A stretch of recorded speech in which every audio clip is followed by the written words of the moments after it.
Hello, Sam from Sound on Sound magazine here. I'm at Superbooth in Berlin and I'm with Paul from Densing. Hello, Paul. Hello, nice to meet you again. Likewise, how are you doing? I'm great, thanks. Excellent. So, for those of you not familiar with Paul, he is leading expert on all things Roland related, Sort of, as you might be yeah. able to guess from Maybe. the numbers of his products. And you're showing a new Roland related product at this show. Tell us about this. What we're showing is the JP1.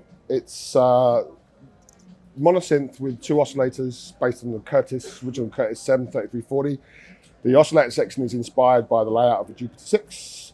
We have a Jupiter 4 discrete filter with discrete envelopes. So we've taken all the digital control from the Jupiter 6 and replaced it and made a single analog monosynth. So there's nothing digital inside. It's CV gate.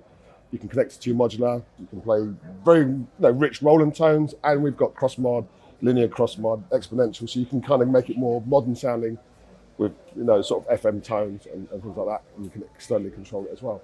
So it's kind of like the Roland synth that never was. The Roland synth that should be. And will be. Well, we hope so.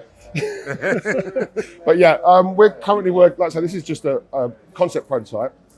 We've basically built just for the show so we can show you where we are in the project. We're about, I would say, 80 to 90% complete. There's a couple of mistakes on the panel. There's a couple of mistakes in the circuit we have to fix, making a revision. And then we check to see if we've solved all the problems or made some more.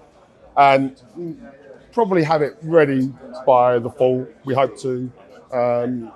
Before or after, we don't actually know until we do a few more revisions, see if we solve those problems. So most of your other products are available mainly as kits. Is this going to be a kit as well? The idea is to sell it as a base kit with just the circuit boards, the hardware that you need, the fader caps, the jacks, the faders themselves, and the case. This is going to make it a little bit more expensive, but our experience last year when we sold the Gilbert kit without a case, the uptake was a lot slower. And then as soon as we get cases, people get more excited. So I think there's a lot to do with people just want to have a machine that's completed once they finished it, rather than a circuit board sitting on their desk and, well, when am I going to get a case? So we take a bit of feedback from our customers from last year and we plan to release it with a case. So if I buy one of these as a kit, do you have an idea of how much it's going to cost? Not yet, obviously, because it really depends on how many cases we make, but we're aiming to try and keep it less than 500 euros, probably with the tax. So we're trying to keep it as low as possible, but I can't really give you a solid price because it may go up or down 50 euros, depending on demand, how many cases we make. And the more cases we make, the cheaper it's going to get. Fantastic, thanks, Paul. Any chance we could hear what it sounds like? Yes, absolutely. Okay, we're going to be running it from the Re303 sequencer via CV gate, but of course if you've got a CV gate keyboard, you can play it from a keyboard, and that will actually give you somewhat different tones, because when you're running it from a sequencer, you're always re-triggering the envelopes, but if you want to play sort of evolving sounds, it's better with a keyboard. But for this demonstration, I'm just going to start 606 here, and right now, I'll give you a quick run through. We've got sawtooth, square, triangle, you probably can't hear so much when it's lower, noise, and of course for the square we've got pulse width with modulation from the LFO, which we have these various selectable stages, so this is a little bit like virtual patch cables. You've got a sub bass, second oscillator, you've got sync. If we do sync with, try and give you a demonstration of it.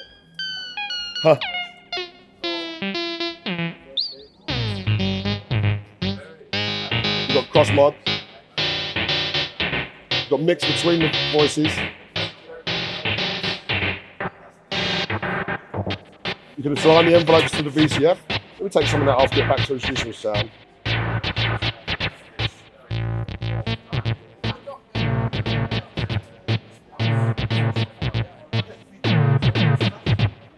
Modulation is coming from the envelope into the VCO mod. We also have got the LFO into the filter directly, or via patching, you can patch the second LFO in. But obviously it gets the possibilities are quite a lot, so sometimes get lost at what's going on. Just turn off the modulations, you get back to a more traditional sounding synthesizer. So we've got different secrets here.